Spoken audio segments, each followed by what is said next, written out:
Hello everyone, this is Mike Levin, because I'm back in Pennsylvania, baby. It is Monday, July 7th, 2020.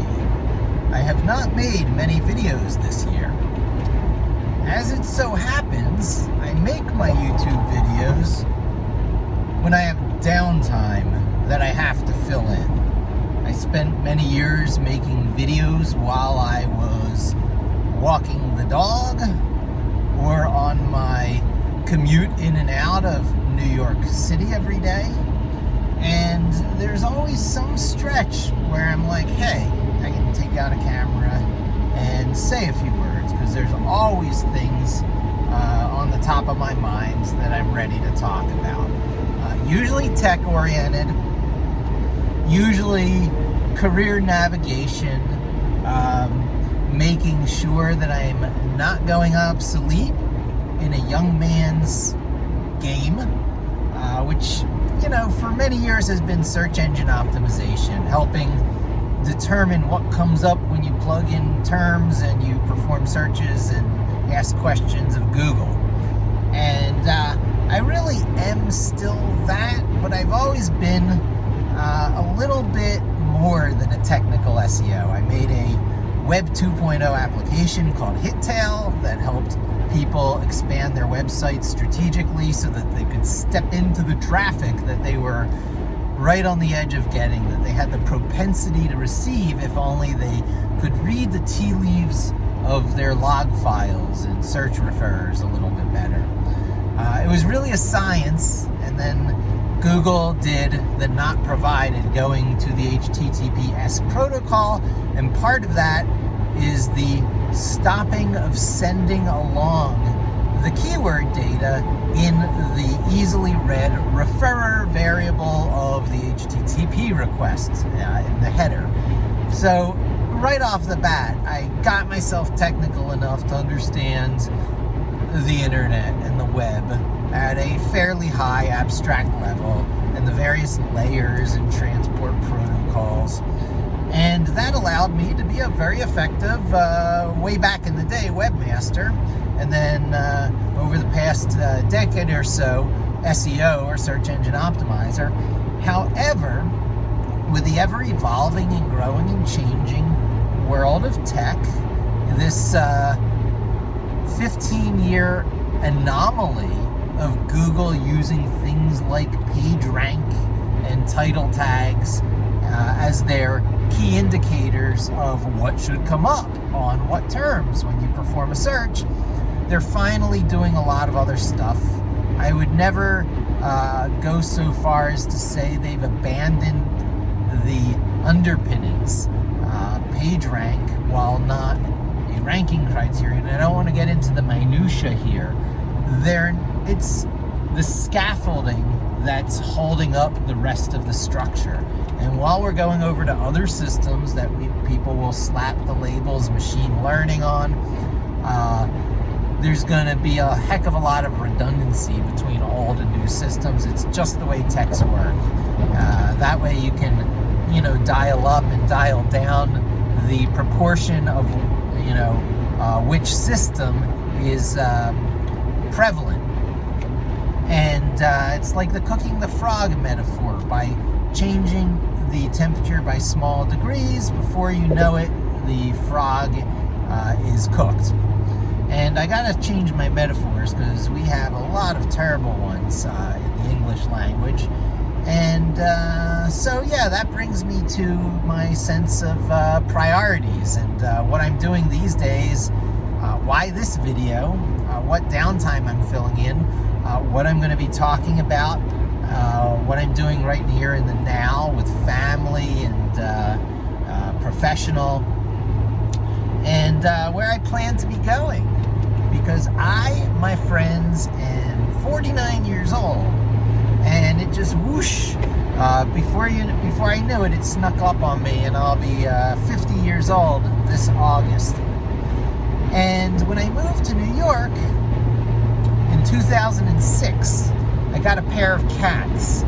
They became Billy and Sammy, They originally had some other names for some events going on with my girlfriend at the time, but that fell apart, and I took the closest sounding B and S name, and they became Billy and Sammy.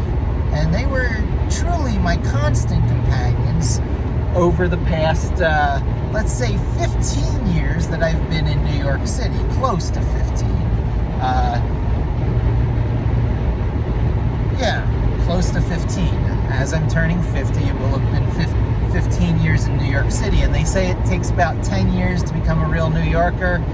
And so I guess for my last 5 years of being New Yorker, I was like, I always felt like I was taking up a slot. There's so much culture and history and everything there, and give it or take it or leave it. I never have done as much shows or museums as I could have while I was there.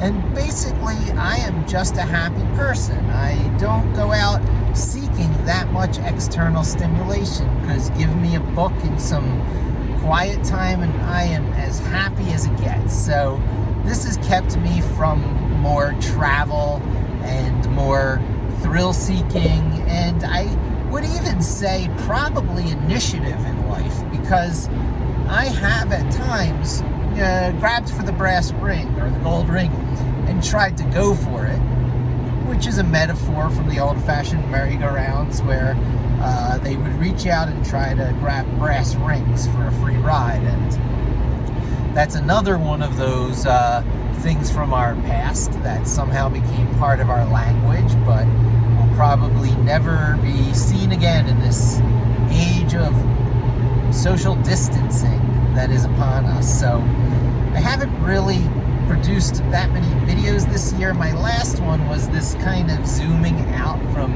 New York City, and how little did I know how prophetic that would be, because the downtime I'm filling in now is driving out on an interstate to the mountains of New York City, the mountains of Pennsylvania, tourist land, skiing, and what else? I don't know. I guess they mountain bike down these mountains now.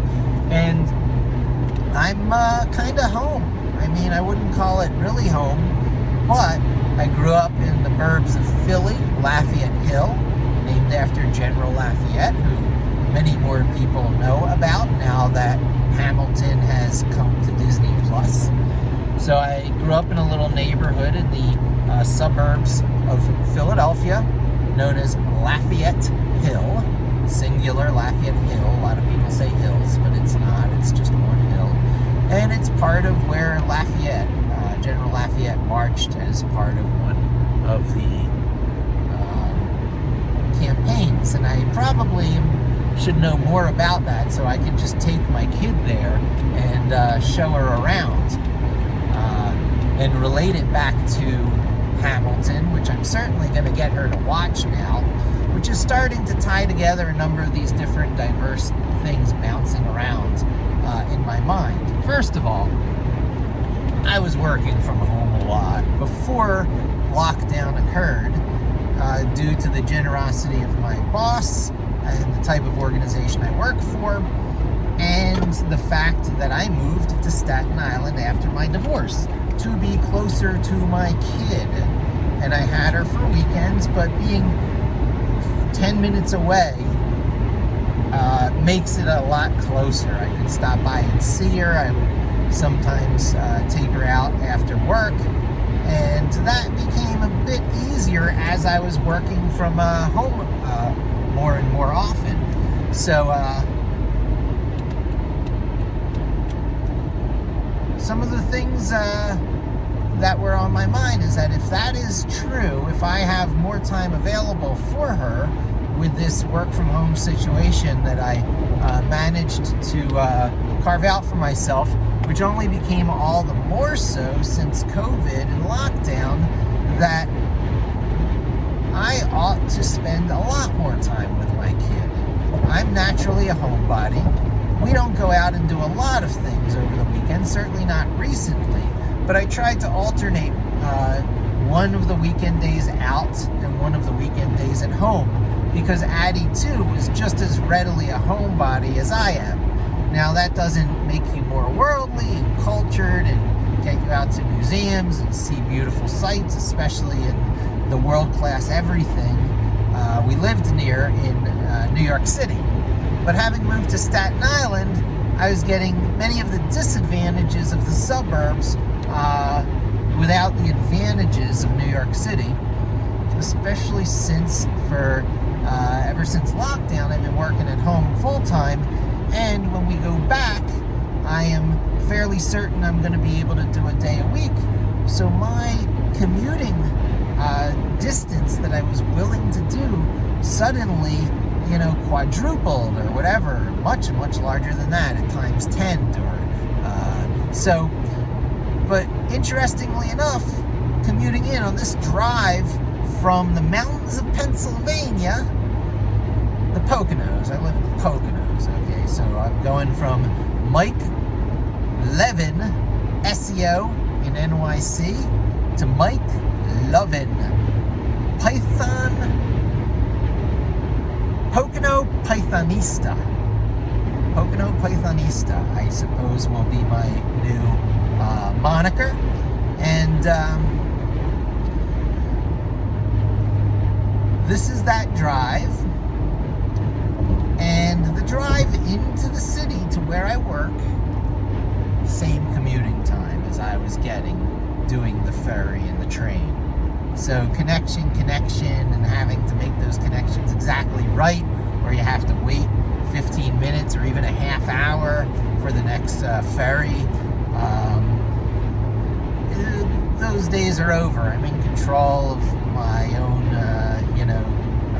aside from traffic, but I'm using the power of having this car. I did happen to buy a car as one of the things I did. I was blessed. Okay, so this is what I was doing. I didn't talk about it a lot, but I was living in Manhattan in a 2-bedroom apartment that I bought, owning a car, and commuting to work every day on the subway with a kid, and it all fell apart. The marriage wasn't meant to be, and now I am doing everything I can to be the dad that my child needs in her life. So it's an all-in game.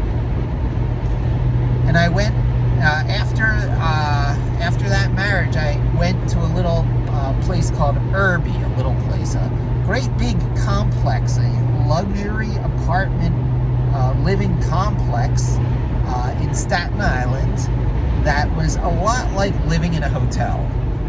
The way they vacuumed the carpet in the hallways every day, the way that there was a pool and a gym and social events that were always going on, and kitchen where they had, some of those events, and,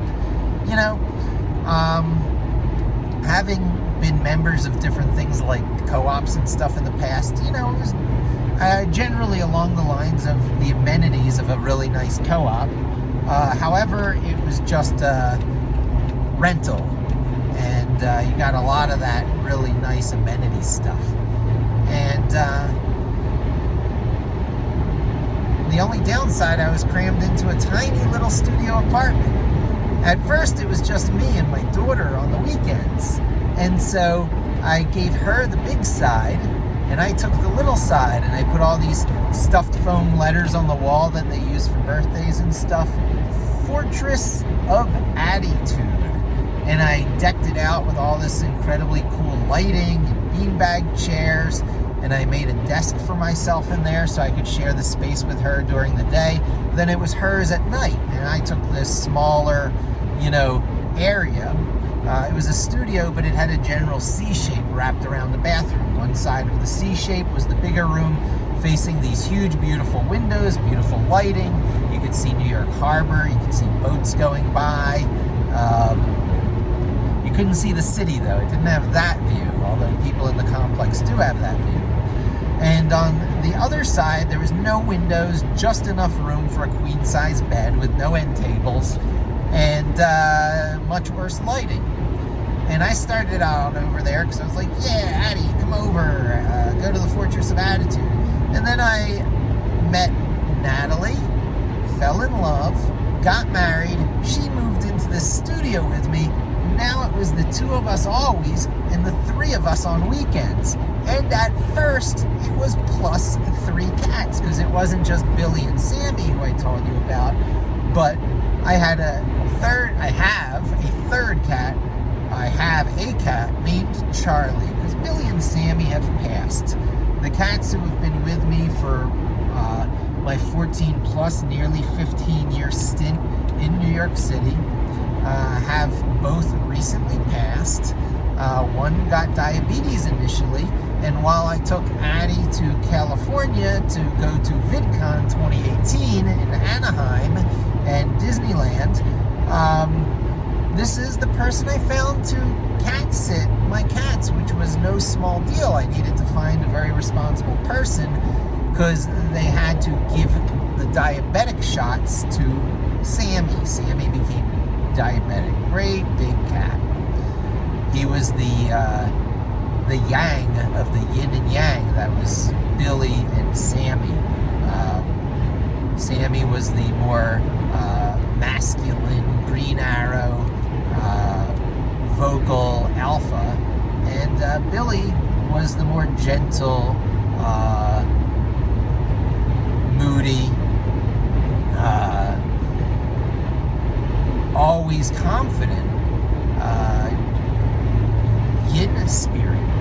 And it was really amazing to see the two of them interact. Billy, you could tell right to the end, had just a deeper natural inner confidence, and he didn't get diabetes, and he lived about a year longer, maybe half a year longer. Billy just passed away.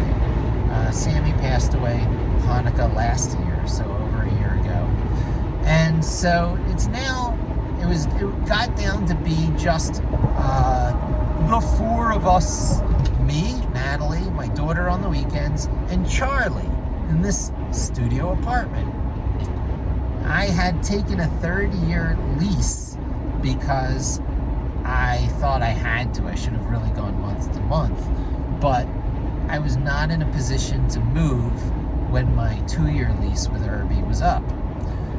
But we kept looking. We kept looking for apartments, we thought initially. And then I found a house. I found a house for significantly less rent than I was paying for now. It was all renovated. It had a big front and backyard. It had access to an indoor-outdoor pool. A lot of those co-op community center type things it has. And it saved money.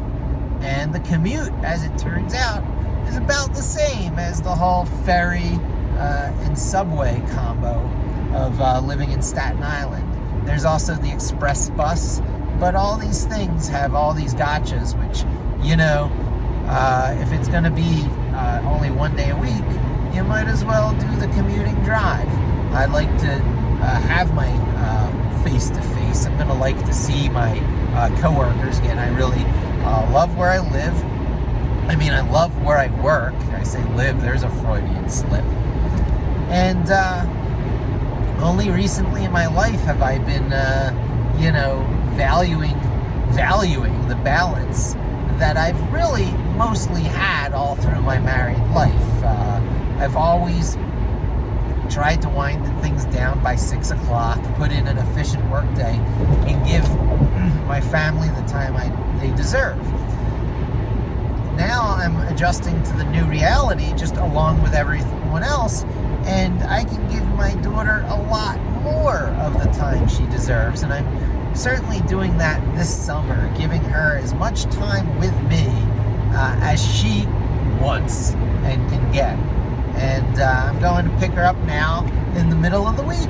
It's Tuesday after work in my time. So what's the big deal doing the reverse commute to go pick my kid up, bring her to my place, and then return her next week at an equally easy to drive time. So I'm never encountering the rush rush hour or commuter traffic. I have the amazing beauty and concentration and getting into the zone of a drive like this, which I haven't had in my life for a very long time. I don't think I've been driving like this for a job since I worked for Scala Digital Signage or Scala Multimedia, a name that some of you Amiga freaks out there will remember from ages past, and it comes back to again the incredible I'm 49 years old. The incredible feeling of realizing how old I am compared to other people around me. I certainly don't feel it. So at 49 years old, born in 1970, I am the same age as Unix. Not Linux, but Unix. Linux came in the 90s. But things were getting pretty dystopian back in the mid to late 60s, and all these big time-sharing computer endeavors, ye old cloud, were underway that would put the seat of computing power in big corporate pockets and locations. They essentially would control a hose that went out to you, just a lot like the internet, where you would buy time on their computers. And, computers in those days were the size of, houses. And even the universities barely even owned them. They might have one or two. And then along came the PDP series from DEC. Is it DEC? Later, the VAXs. But there was a series of other types of computers that came along that were intended to, be cheaper, but they came along at about the same time that the people who were working on these larger timeshare systems, namely Kenneth Thompson, still alive, God bless him, working for Google, one of the creators of the Go language that Google uses for their optimized system software. But Ken Thompson and Dennis Ritchie, the creator of the C language, said, look, if we can make an operating system compiler combination for this and other hardware like it, we can have a universal operating system, because we write our operating system in, back then, B and BCPL, but it evolved into the C language. Then we write it in one language, and then we can compile it for any hardware that compiler exists on.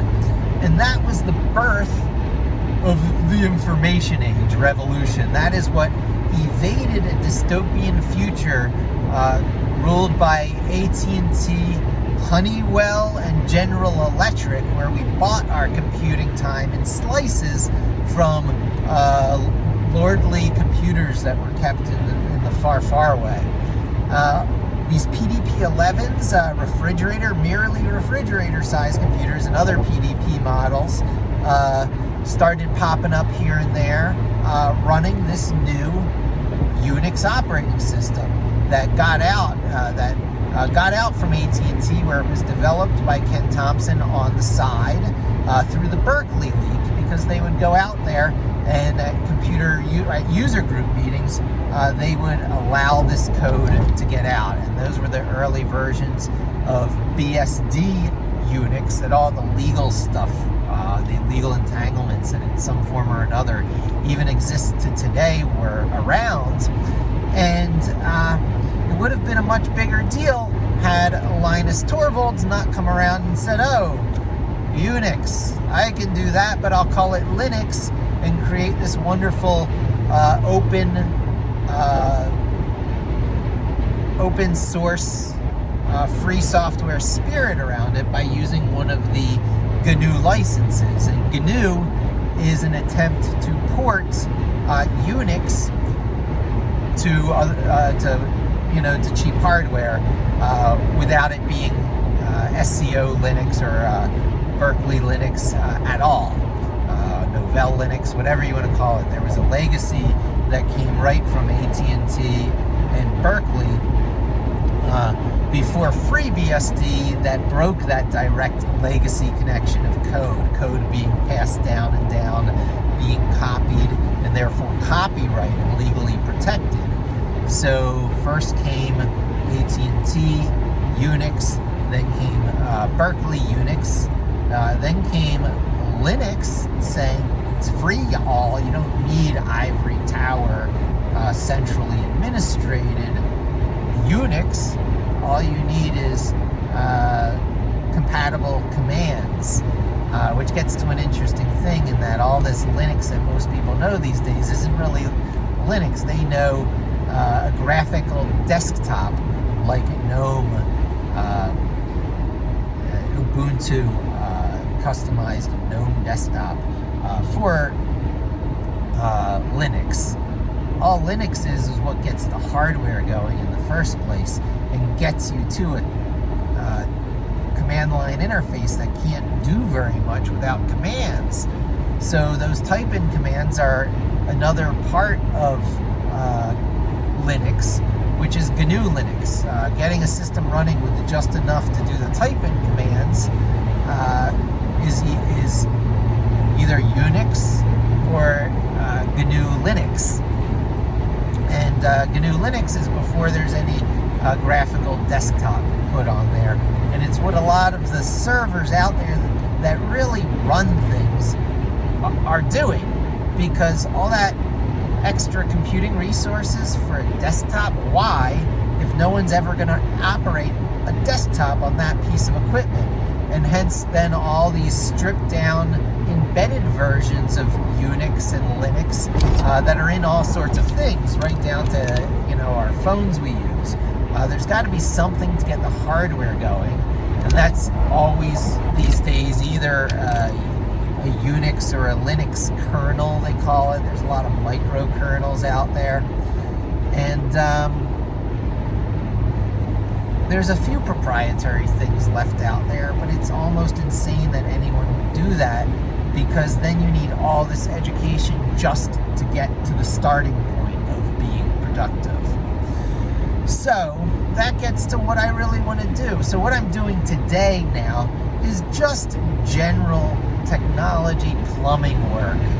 When they say, the plumbing of tech, and they talk about things with like Unix and Linux and scheduled things happening and setting up a master system that could be turned into an image for Docker.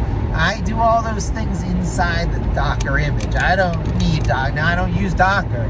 I just do a fresh install. Docker is a great technology, and the ways that you instantiate Docker images with this new Kubernetes, is it?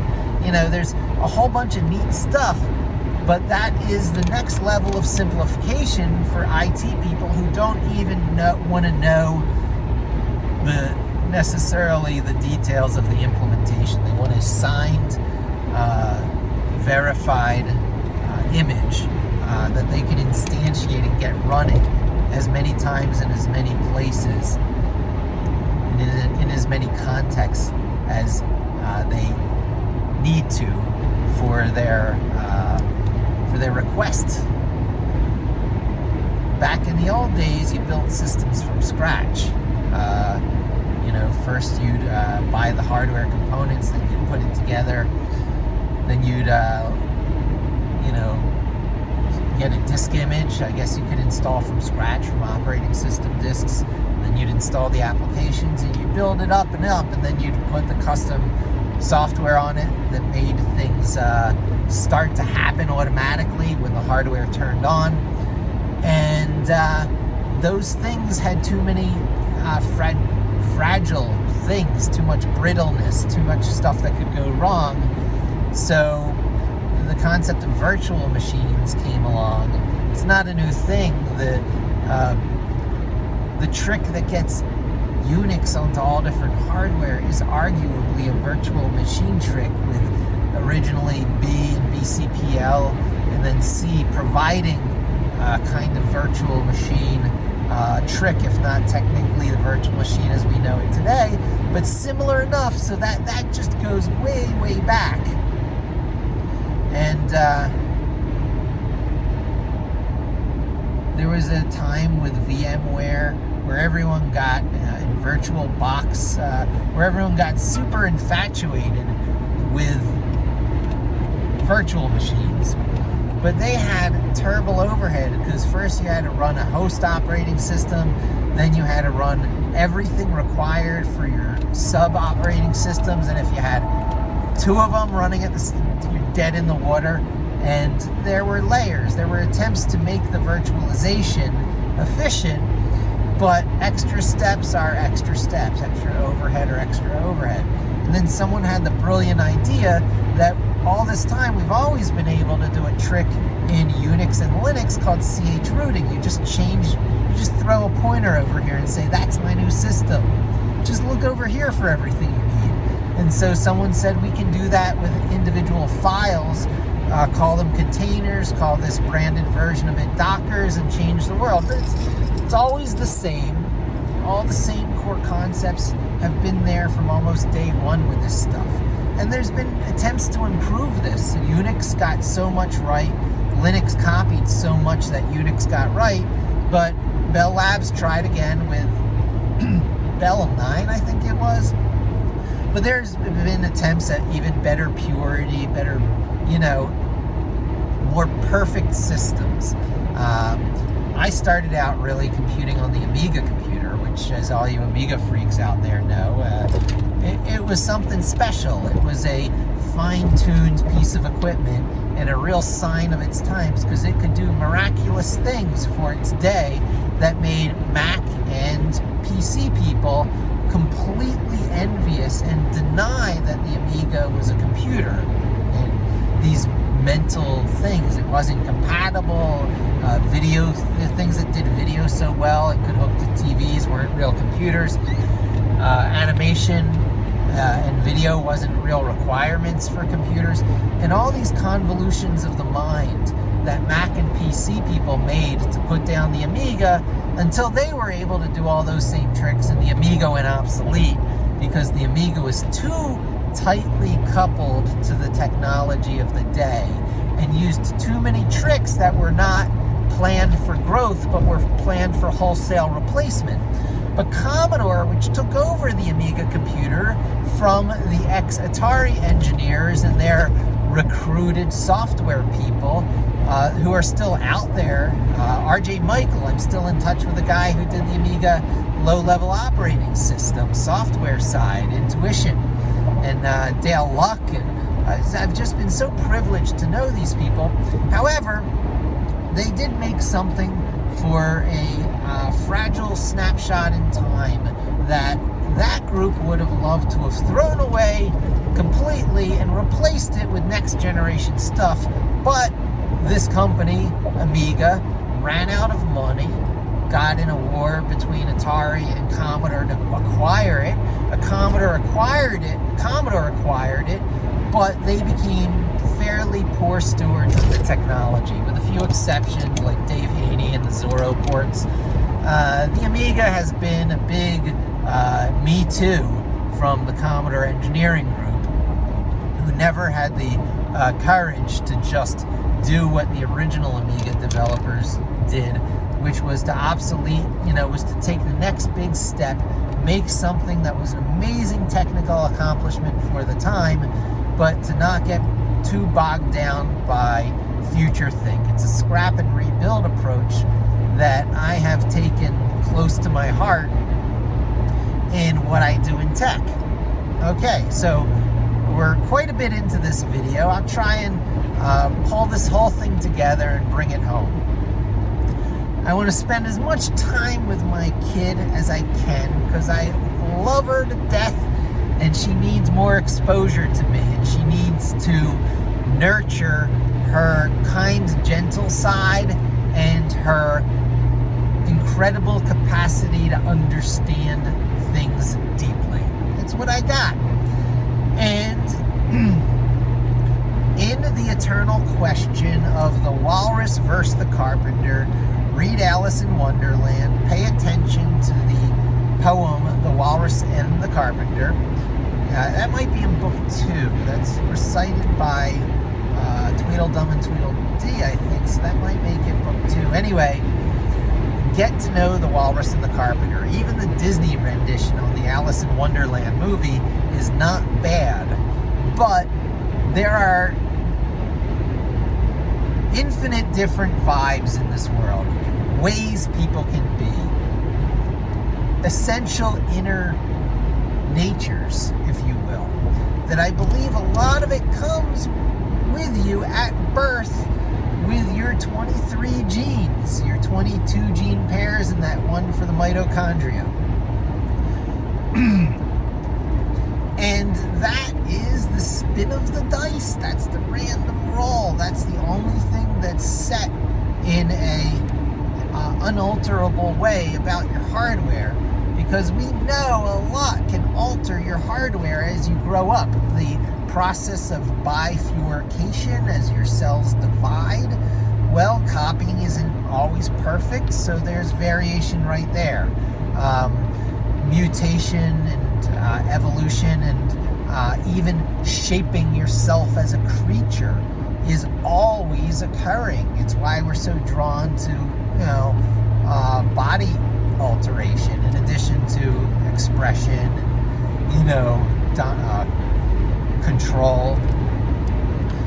We are evolving, changing beings, and we're evolving and changing from the hardware that nature gave us in our original sets of chromosomes that wrap up our DNA strands into little creative shapes like X's and O's.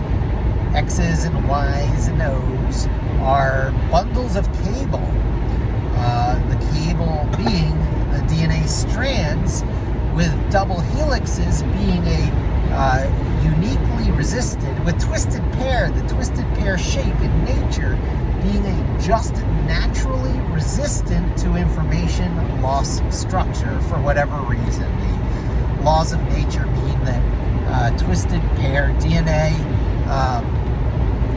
for amino acid encoding, and in copper wire for old-fashioned twisted pair of the telephone, just has something about it that keeps things good and strong, internal reinforcement of information, if you will.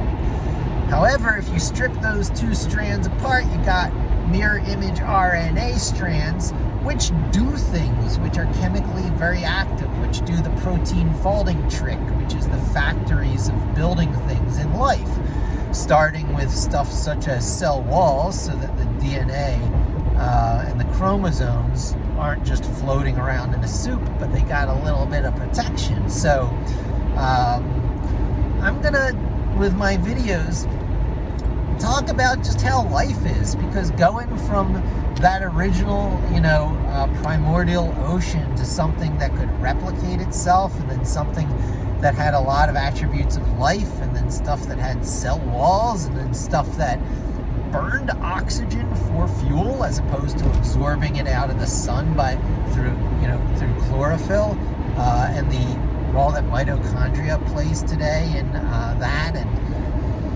how life is so unlikely and weird, and how we're one of the various possible unlikely and weird forms, and how we as quadrupeds and are one particular blueprint that came up through fish, who came up through worms, and vertebrates in general, backbones, but arms and legs and digits in particular. We're a model. The primate model, I'm jumping ahead too fast. Let's just, you could run up through things like coming out of the ocean as the amphibians and the reptiles, and how it could have been any of them achieving human-like sentience, particularly the reptiles. There were ages before the dinosaurs where giant reptiles filled every niche. And then along came the mammals, and social, or, I guess they had it in dinosaurs and reptiles, but social structures where you have dependencies on other people and things that you're not born with. You're not carrying it around as your own internal hardware. That is huge. And so there are dependencies that, whether you like it or not, as a human being, you rely on. Your mother had to hold your head up when you were born. You couldn't even hold your head up or particularly go to sleep safely because of how weak your neck and head structure are when you're born. You have to be slapped or shocked to get your eyes to open and to do a little bit of breathing. So,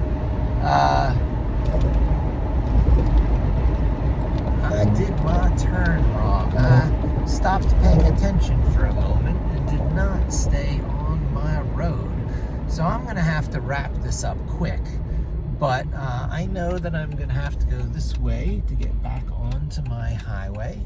So I'll do that and find a nice safe spot to stop and do my final parting words before I correct myself. That's the price, I guess, of doing these videos. I have the image that I know the hallway by heart, but I don't yet. So there's muscle memory. Muscle memory is going to play a lot into what I talk about, and it's generally the creatures we are, the unique, interesting creatures that we are as human beings, social, full of dependencies, needing tools, and yeah, I'm going to turn around here, I think. No, I go a little bit further. Yeah, needing tools, language being the tool to survive, and how very subjective every little bit of all that is. People who want to believe in any, sort of form of purity in tools or life, just look at your language and how language got to where it is, and how even the Oxford Dictionary people have stopped being purist about it. And if the usage of a word can be cited in use, then that word is technically being used correct. And we've lived long enough to hear nuclear also being correct. So those people who liked to put down, I guess, George Bush Sr. and later Trump based on the word nuclear as being uneducated, well, they're now all correct. Language is living. Every language, or dead. They can be dead. But Python is the most interesting living language today. I am in tech still, probably because of Python, because the expressiveness, the spontaneous expressiveness you need to have in order to do things is easier in Python. And when I have to do a project over again that has similarities to old things, I might look at the two code bases, and if that was not expressive in the way that I want to be now, I might not reuse a lot of it, functions or not. Python is easy enough to just think through things off the top of your head, taking advantage of its data structures and all. And you couple that with a not fundamental, but rudimentary understanding of Linux, security context, how to build one of these images, how to get things to start through initd and systemd and the other Linux ways, the things that Linux systems provide to start things when a system starts up. Then you're the king of the world. You can do all kinds of control because Python is embedded into everything and more. Now, there's a lot of valid arguments for JavaScript, but at 45 minutes of this video and really wanting to get where I'm going, I'm not going to get into them. But my mantra remains Linux, Python, Vim, and Git. There's something called Anaconda because they package stuff together so well to make up for certain shortcomings in Python, and I'll talk about those shortcomings, and hopefully we'll all be together as Python matures and these packaging and installer and mobile issues concerning Python go away and it becomes as ubiquitous as JavaScript is, because it's ASM, assembly machine language, Turing complete. It's really a matter of personal preference, and anywhere where it isn't, will be. The correct language and interface, because languages are interfaces, get chosen for the job at hand. And that's why there's so much love for Lisp out there. I talked about some of the early PDP computers. There were also early Lisp computers from the MIT camp, an opposing camp of technology, opposing to the Unix and C crowd. The other crowd was the Lisp crowd, and there were Lisp computers. There's amazing alternative histories there, as interesting as the Amiga, as heartbreaking as hidden advantages and secret weapons for the people who want to dig down into that arcania. But I don't. I want to be mainstream. I want to have help, and I want to give help, and I want to do it well, and I want to be a master carpenter in the Walrus and the Carpenter thing. So I've always chosen this carpenter route. It's a hard route because you always got to be, hustling and keeping sharp on your skills and not going obsolete. So there we go. What to do with the Linux or Unix terminal when you don't have a desktop? That's really big. The Vim text editor, huge. Muscle memory, and how to keep things going really smoothly. So that's where I'm going to wrap up here. It's been a really great video, and as usual, don't forget to subscribe. Thanks for joining me, and I look forward to talking to all of you again.